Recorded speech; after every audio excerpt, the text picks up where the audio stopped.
अस्सलाम वालेकुम दोस्तों, आज का सफ़र स्टार्ट हो रहा है एक ऐसी जगह से जहां वक्त ने रुकना सीखा था, जहां लोगों ने अपनी एक अलग दुनिया बनाई थी, मट्टी, पत्थर और लकड़ी से। Welcome to episode 2 of this vlog series. आज मैं रेडी हूं एक नए सफ़र के लिए और एक नए तजर्बे के लिए।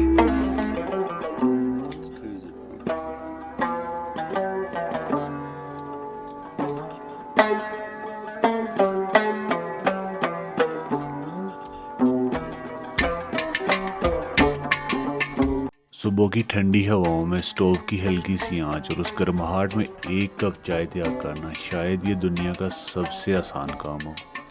लेकिन जब ये चाय किसी खूबसूरत वादी में हो, सफ़र के बीच हो, सिर्फ तुम और कुदरत के हसीन नज़ारे, तो ये सिंपल लम्हा नहीं रहता। ये तन्हाइयों में छुपा हुआ सुकून बन जाता है, एक ऐसी खामोशी जो हर सिप के साथ दिल को छू जाती है। हर चीज़ की अपनी एक साउंड ट्रैक होती है, गैस का जलना, चाय का उबलना। ये सब सिर्फ आवाज़ें नहीं, एक मेलोडी होती है, melody of silent breeze. Daily routine में वक्त हमेशा भागता नज़र आता है, मगर यहाँ वक्त खुद मेरे पास आकर बैठा है, जैसे कह रहा हो कहीं मत जाओ, थोड़ी देर और रुक जाओ। सुबह की ठंडी हवा, हल्की सी धूप और एक कप चाय, यही तो है परफेक्ट मॉर्निंग वाइब। आज डिसाइड किया पहला शॉट ब्रेकफास्ट का होगा, क्योंकि हर सफ़र का पहला फ्यूल होता है चाय, सिंपल और सोलफुल।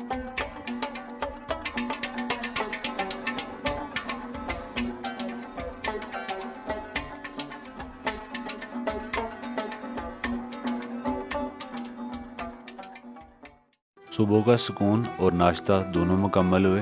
अब निकलता हूँ उस जगह की तरफ जहाँ हर कोना एक कहानी सुनाता है, जहाँ ज़िंदगी अब भी नेचर के साथ चलती है।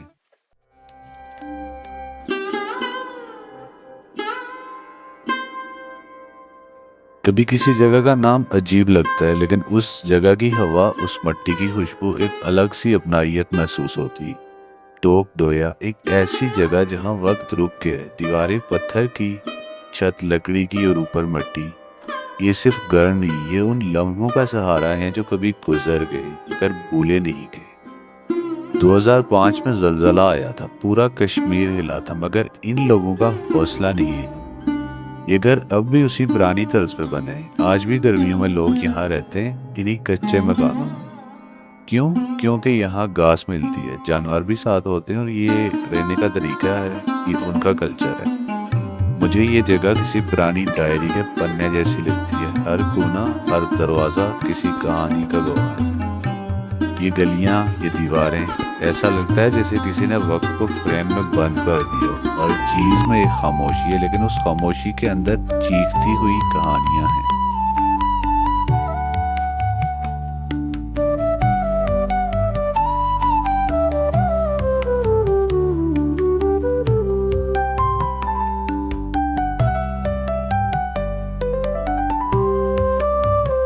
ये मट्टी सिर्फ ज़मीन नहीं, ये एक विरसा है, और ये लोग इस विरसे को सिर्फ संभालते नहीं, इसे जीते हैं।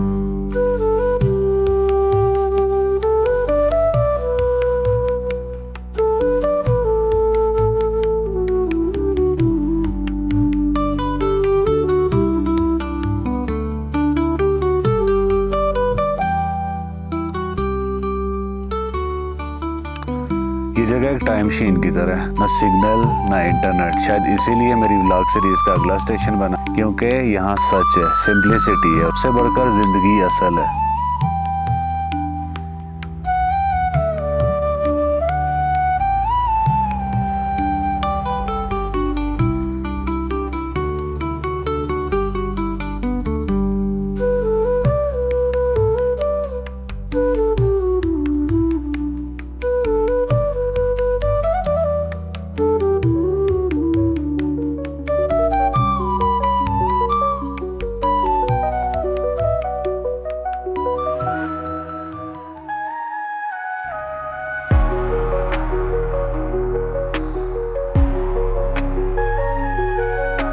टोक डोया तक का सफ़र तो ख़त्म हुआ, मगर उस जगह की खामोशी अब तक मेरे अंदर गूंज रही है। इट्स फील्स लाइक जैसे किसी टाइम मशीन से रिवर्स बटन दबाकर अपने बचपन से होकर आया हूँ।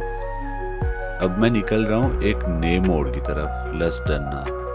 रास्ता लंबा है लेकिन सुकून भरा। गाड़ी सड़क पर है लेकिन नज़रें आसमान और पहाड़ों के दरमियान उलझी हुई हैं। ड्रोन ने ऊपर से वो सब कुछ दिखाया जो ज़मीन से कभी कभी नज़र नहीं आता। दरख्त, मोड़ और वो तन्हाई जिसमें सफ़र खुद से मुलाकात करवाता है। ये रास्ता किसी स्टोरी से कम नहीं, जहाँ हर मोड़ एक नया सीन और हर जंगल का अपना एक राज।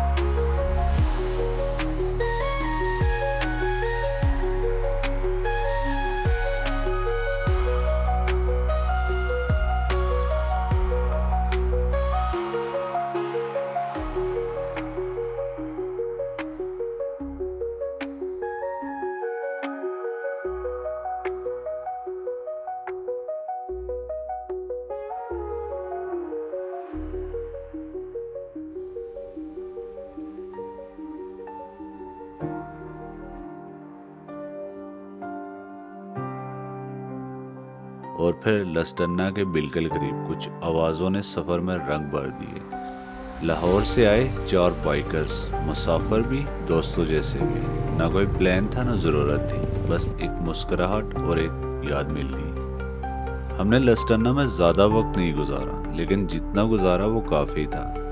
और फिर बिना किसी फॉर्मल गुड बाय के हम निकल गए फॉरवर्ड कोहोटा की तरफ और एक कहानी के पीछे।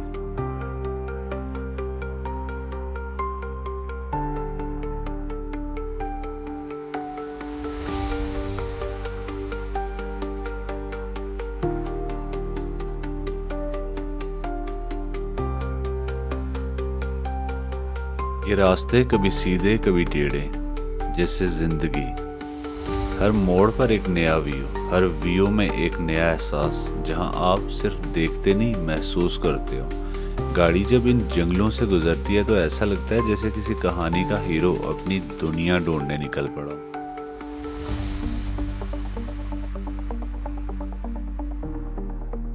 बीच बीच में कुछ बंकर्स नजर आते हैं, याद दिलाते हैं कि ये सिर्फ खूबसूरत जगह नहीं, एक अहम सरहद भी है। हर बंकर एक कहानी है, किसी फौजी की याद, किसी रात की ठंड, किसी सुबह का इंतज़ार। शायद मैं इन्हें अपने व्लॉग में ना दिखाऊं, लेकिन इनकी प्रेजेंस महसूस होती है।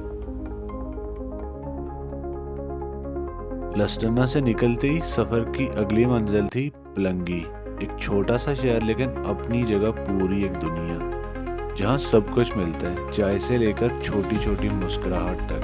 ड्रोन की आंख ने देखा शहर अपने कामों में मसरूफ और मैं अपने ख्यालों में गुम।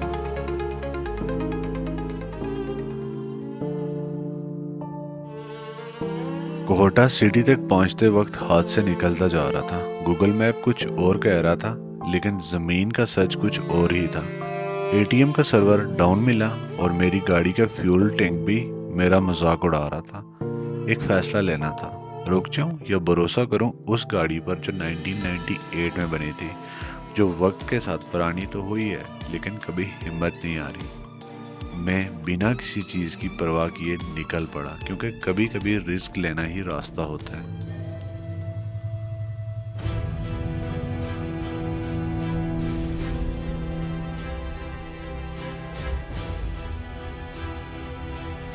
कोहोटा के बाद जब रास्ते ने पहाड़ों का दामन थामा तो दिल ने खामोशी में दुआ मांगनी शुरू कर दी। रास्ता ठीक था, लेकिन एक तरफ वो पहाड़ जो आसमान से बातें करते दिखते और दूसरी तरफ गहरी खाई, ऐसी गहराई जो इंसान को उसकी औकात याद दिलाती।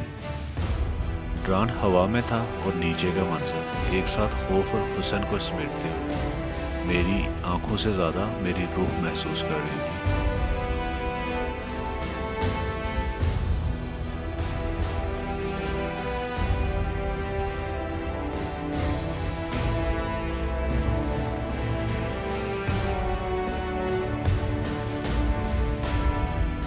मुर्शिदाबाद का एक अलग ही रंग है।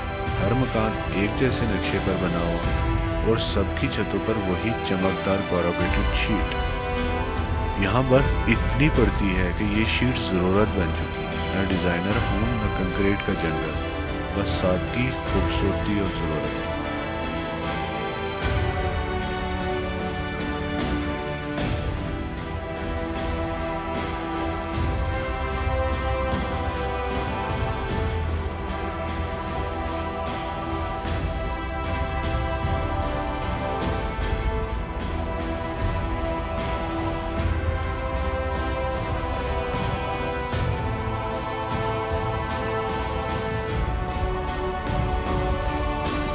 और फिर वो रास्ता शुरू हुआ जिसे देखकर समझ आता है कि असली सफ़र क्या होता है। एक तरफ पहाड़, दूसरी तरफ नीला पानी और बीच में एक रास्ता जो इंसान की हिम्मत का इम्तिहान लेता है। टायर फिसला तो गेम ओवर, लेकिन ये वो लम्हा था जहाँ नेचर ने मुझे चैलेंज किया और मेरी गाड़ी ने जवाब दिया।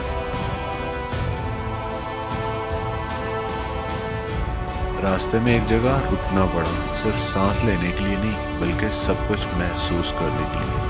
वो तन्हाई, वो थकन, वो सोच के मैं अकेले हूँ और ये सफ़र सिर्फ मेरा है।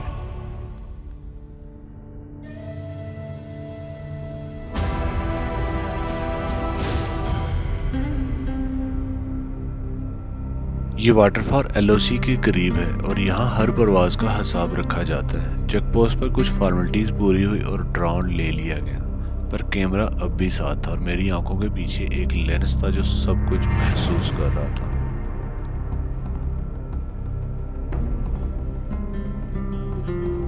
और आखिरकार हिलना, आबशार या कह लो एक और दुनिया। थकन, डर, परेशानी सब कुछ एक पल में गायब हो गया। सिर्फ आवाज थी, पानी की, हवा की और मेरे दिल की धड़कन की। मैं भीग गया था सर से पांव तक और साथ में भीग गई मेरी सोच, मेरी रूह। ये जगह किसी फिल्म का सीन नहीं थी, ये असली जिंदगी थी जहाँ सिर्फ तुम हो और नेचर की वो रवानी जिसे छूकर तुम बदल जाते हो।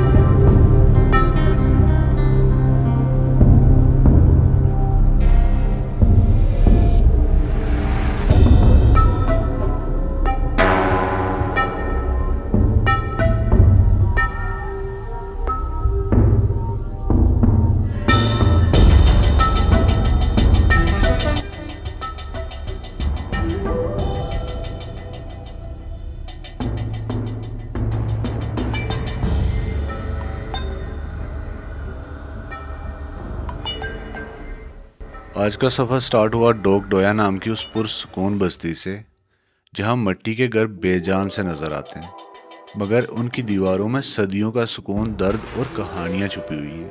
और गवाह थे उन दिनों के जब ज़िंदगी आसान थी और वक्त थोड़ा धीमा चलता था। इन्हीं दीवारों ने 2005 के ज़लज़ले से पहले की मुस्कुराहटों को महसूस किया होगा और बाद में गिरती हुई इमारतों के साए में गिरती हुई उम्मीदें भी। हर मकान की छत जैसे खुद एक कहानी सुना रही हो, तन्हाई की, तहम्मुल की और एक ऐसे वक्त की जो अब सिर्फ यादों में जिंदा है। अब मैं हिलना वाटरफॉल से वापस आया तो सिर्फ थकन नहीं थी, एक खामोशी थी जो अंदर तक उतर गई थी। आज का सफर सिर्फ किलोमीटर्स का नहीं था, ये उन लम्हों का सफर था जो कभी वापस नहीं आएंगे। मैं अकेला चला था, लेकिन रास्ते में मिलने वाले लोग, उनकी मुस्कुराहट, उनका अंदाज, सब कुछ एक कहानी बन गया। कोहोटा का रिस्क, मुर्शिदाबाद की सादगी और हिलना का पानी की वो गूंज, ये सब कुछ कैमरा में नहीं मेरी यादों में बस गए। ये जगह सिर्फ एक वाटरफॉल नहीं थी, ये एक रिमाइंडर था कि सुकून उन्हीं जगहों में होता है जहाँ इंटरनेट नहीं होता, जहाँ सिग्नल नहीं मिलते, लेकिन तुम खुद से कनेक्ट हो जाते हो। ये मेरी व्लॉग सीरीज का एक और स्टेशन था, लेकिन कहानी यहाँ खत्म नहीं होती। अगर जिंदगी एक सफर है तो हर मोड़ पर कुछ सीखने को है और मैं फिर चलूंगा, नए रास्ते, नए लोग, लेकिन दिल वही रहेगा जो असली चीजों को महसूस कर सके। मिलते हैं अगले व्लॉग में एक नए सफर के साथ।